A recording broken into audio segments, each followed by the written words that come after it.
All right, look like Bob Arum threw cold water on um, Shakur Stevenson fighting Devin Haney for undisputed. He says Arum predicts once Stevenson will have lightweight title shot soon as Haney vacates. So, for the most part, it don't look like they gonna do that fight at lightweight. I mean, the chances of them both keep winning probably higher than average, but you never know in boxing.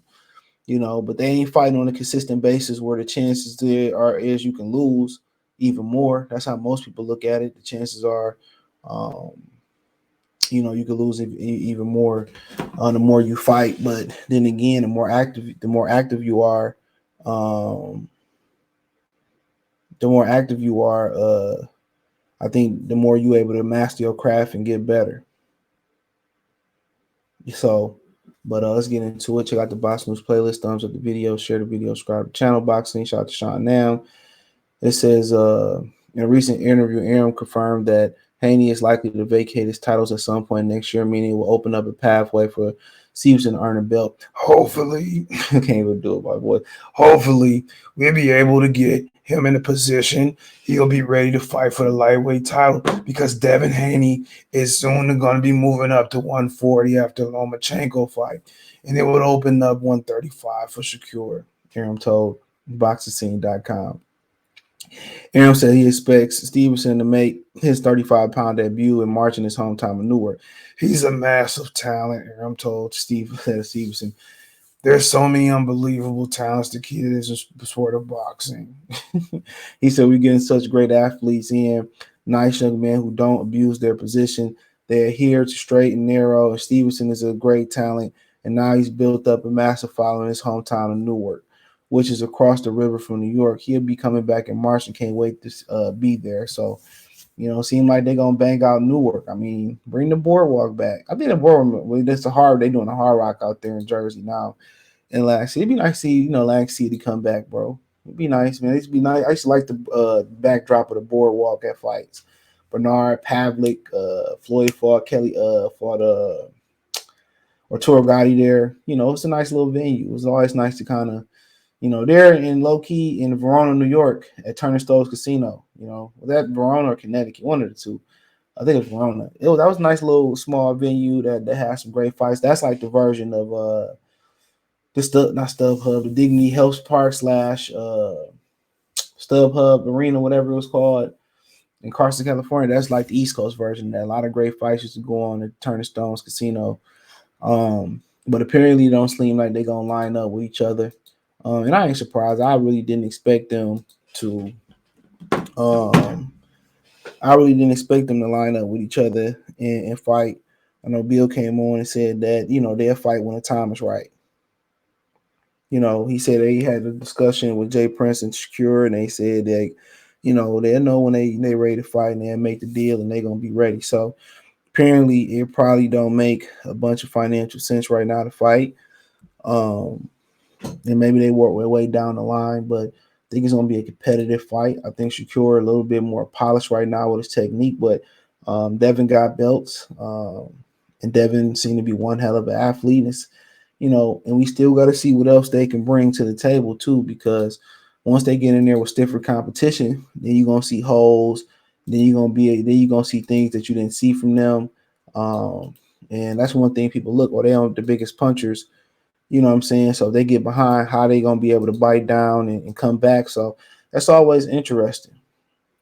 Power give you the ability to bail you out. You're able to hit a home run in the first round, or the 12th round, or the 10th round, or the 5th round, or the 6th round. So, but they know what they're doing, and Devin Haney showed that he was supremely confident in going over and defeating George Camboso, and it's gonna be interesting seeing him growing to 140. It's gonna be interesting seeing Shakur going to 135. But I knew that there wasn't the time to do this fight right now. I think Top Rank got a plan. I think Devin Haney got a plan. I think Shakur Stevenson got a plan. And obviously, for all the marbles, I think everybody would have been behind this fight. But I think they got a plan in which they want to continue to build each other, build their brands up, and eventually fight. And it could be marination going wrong or marination going right. But right now, Stevenson waiting on Haney to turn loose, and you just wonder, did Stevenson just outgrow the weight class? a little bit sooner than expected. Because he was talking about giving everybody an opportunity at 130, and then boom, he outgrew the weight class. You know what I'm saying? Um, so that was kind of something that that was kind of something that I kind of noticed. But maybe stay at 26 too long. You stay at one weight class too long, you killing yourself to make weight. You move up to another one, then you're gonna turn around and move quick because you suppressed your body so much. That's happened to Canelo. Canelo wasn't at 60 a long time. People forgot. Hung around at 55, went to 64 and a half, then went to 60 for a couple fights, then he's at 68.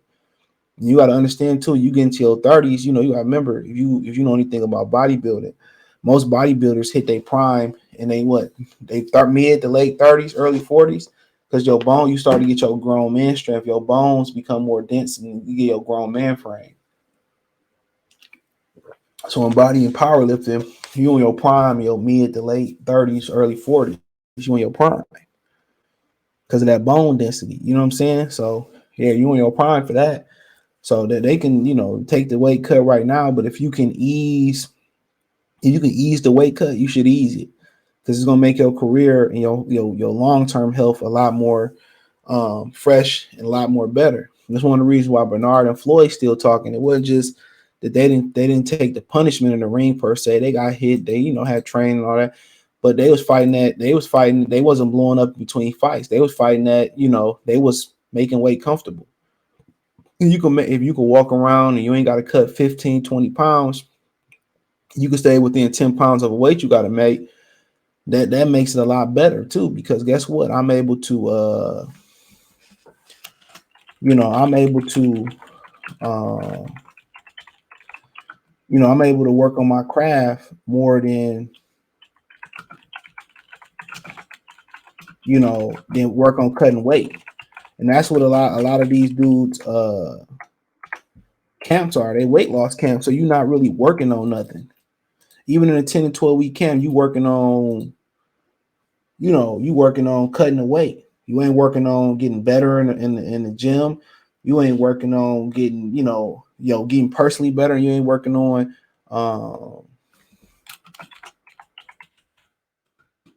you know game plan. You working on cutting weight. You working on cutting weight. So if you ain't got to cut when they not active in that ring, what you think? You know what I'm saying? But if they was going in one fight and then you was ready to go into another, of course.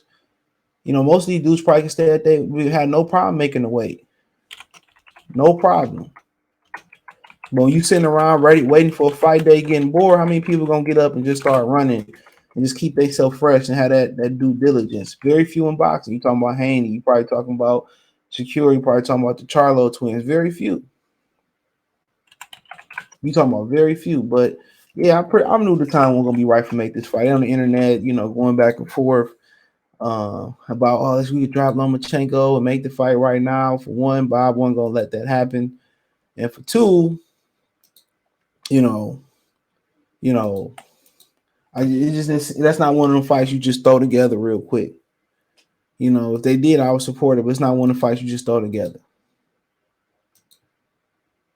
So it's not one of them fights you just throw together. So that's gonna take time to build. They're gonna get the hip hop community, all the communities get behind it. It's gonna be an event.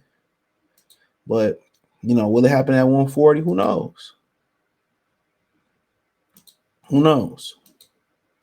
But for Arum, he probably eyeing that fight, and he talking about Lomachenko and Haney at 140. So at the end of the day, it may be some good fights to be made, and Devin Haney showing, go to the other side of the street, it possibly can happen. Terrence Crawford tried to attempt to do it, ain't shit shake just yet. Ain't nothing shake just yet. Then, Andrade went to Showtime. We got to see what really happened with his deal on Showtime. So, it could get a lot interesting and get some of these fights. So it could be interesting, but I knew they didn't probably think the timing for this fight was just right yet. I knew that. I knew it. So when everybody's arguing about, who should they make Loma step aside, should they do this, should they do that, blase blah, I knew that was just water cooler talk. That was just, talk to keep their names hot while wasn't nothing going on in boxing or wasn't no fights being announced. None. I already know. I've been around the sport quite some time. I know what somebody trying to just keep their name hot and when they just trying to do PR and stuff and market, between fights to stay relevant and keep the name more. I know it. Because a lot of these fighters get out there and they fight and then they get their fight person. You don't hear from them until a year later or 18 months later when they get back into the ring. You know what I'm saying? You forgot about the last performance. You even forgot they was even a boxer. They've been out the ring so long. They fighting every year, 18 months, whatever it is. So, but yeah, you didn't even forgot. Like, damn, you used to box, didn't you? Hilarious. So, but yeah, I mean, that is what it is. Let me know what you girls and guys think. Thumbs up the video, share the video, subscribe to the channel. Next subscribe button is the bell icon button. Hit all notifications, increase your chance, get notifications. We go live or drop a video. Financially want to support the channel. Cash App $ CJ Good 313, Venmo CJ Good 313, PayPal link in description. Hit the link tree. Find me on Twitch, Twitter, Instagram, Spotify, Anchor, Cash App, Venmo, PayPal, Apple Podcasts, Google Podcasts, the whole nine. Link tree is the first link in description. You can find me everywhere there. From donations to everything. Appreciate y'all. Let me know what you girls and guys think in the comment section. One time for the one time. Goodfella TV. Peace.